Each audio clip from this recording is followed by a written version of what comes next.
അള്ളാഹുവിന്റെ ഹബീബായ നബി സല്ലല്ലാഹു അലൈഹി വസല്ലം തങ്ങൾ പഠിപ്പിക്കുന്ന പരിശുദ്ധമായ ഒരു ഹദീസ്. നമ്മുടെ ജീവിതത്തിൽ വിശ്വാസിയെ സംബന്ധിച്ചിടത്തോളം അവന്റെ മുന്നിലേക്ക് കടന്നു വരുന്ന ഒരു നന്മയുടെ അവസരവും നഷ്ടപ്പെടുത്താൻ പാടില്ല. ഏതൊരു നന്മയ്ക്കും, ചെറിയ നന്മയാകട്ടെ വലിയ നന്മയാകട്ടെ, അതിന് വണ്ണമായ പുണ്യം അള്ളാഹുവിന്റെ ഹബീബായ നബി സല്ലല്ലാഹു അലൈഹി വസല്ലം തങ്ങൾ നമ്മോട് പഠിപ്പിച്ചു. അത്തരത്തിൽ നബി സല്ലല്ലാഹു അലൈഹി വസല്ലം തങ്ങൾ നമ്മോട് പഠിപ്പിക്കുന്നു, ലാ തഹ്തിറന്ന മിനൽ മഅറൂഫി ശൈഅ. നിങ്ങൾ നന്മയായ കാര്യങ്ങളിൽ നിന്നും ഒന്നിനെയും നിങ്ങൾ നിസ്സാരപ്പെടുത്തരുതേ, നന്മയായ ഒരു പുണ്യവും നിങ്ങൾ നഷ്ടപ്പെടുത്തരുതേ എന്ന് അല്ലാഹുവിന്റെ ഹബീബ് നബി തങ്ങൾ പഠിപ്പിക്കുന്നു. എത്രത്തോളം വലൗ അൻ തൽഖാ അഖാക ബിവജ്ഹിൻ തുലീഖ്, നിന്റെ സഹോദരന്റെ മുഖത്തേക്ക് നീ പുഞ്ചിരിയോടുകൂടി മുഖപ്രസന്നതയോടുകൂടി നോക്കുന്നത് പോലും സ്വതക്കയാണെന്ന് പഠിപ്പിച്ച റസൂലുള്ളാഹി സ്വല്ലല്ലാഹു അലൈഹി വസല്ലം. നമുക്ക് നമ്മുടെ മുന്നിൽ ഒരു സഹോദരനെ കണ്ടാൽ എന്ത് ചെയ്യും? നമുക്ക് പുഞ്ചിരിക്കാൻ പോലും വിശക്കായിരിക്കും. പുഞ്ചിരിക്കാൻ പോലും നമുക്ക് ക്യാഷ് കൊടുക്കണ്ട.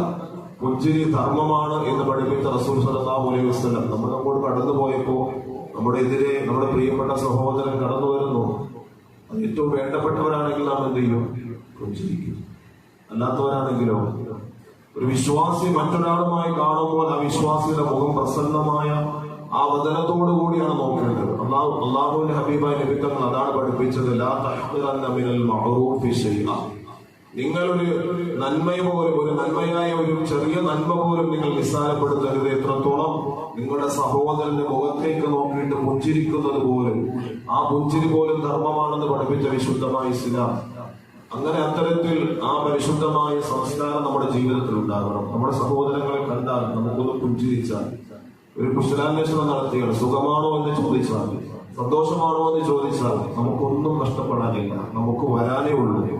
നമുക്ക് ലാഭമാണ് വരുന്നത്, അതിൽ നമുക്കൊന്നും നഷ്ടപ്പെടാനില്ല. നമ്മുടെ പവർ നഷ്ടപ്പെടില്ല. ഒരു പക്ഷേ വലിയ ഗവൺമെന്റ് ഉദ്യോഗസ്ഥനോ അതുപോലെ തന്നെ മറ്റേതെങ്കിലും പ്രതാപശാലിയോ കുടുംബ മഹിമയുള്ളയാളോ തറവാടുത്ത മഹിമയുള്ള ആളോ ഒക്കെ ആകാം. പക്ഷെ ഇതൊന്നും ഇടിഞ്ഞു വീഴാത്ത ഏറ്റവും അമൂല്യമായ അള്ളാഹുവിന്റെ ഹബീബായ നബി തങ്ങൾ നമുക്ക് ഒരുപാട് ധർമ്മവും പുണ്യവും നമുക്ക് വാഗ്ദാനം ചെയ്യുന്ന മഹാപ്രതിഫലങ്ങളാണ് ഇത്തരത്തിലുള്ള ഈ ചെറിയ ചെറിയ നന്മകളിൽ പോലും അള്ളാഹു നമുക്ക് സംവിധാനിച്ചിരിക്കുന്നത്. അത്തരത്തിൽ അള്ളാഹു തആല നല്ല മുഖപ്രസന്നതയോടുകൂടി സന്തോഷത്തോടുകൂടി നമ്മുടെ പ്രിയപ്പെട്ട സഹോദരങ്ങളോടും എല്ലാവരോടും പെരുമാറുവാൻ അള്ളാഹു നമുക്ക് തൗഫീഖ് നൽകി അനുഗ്രഹിക്കുമാറാകട്ടെ.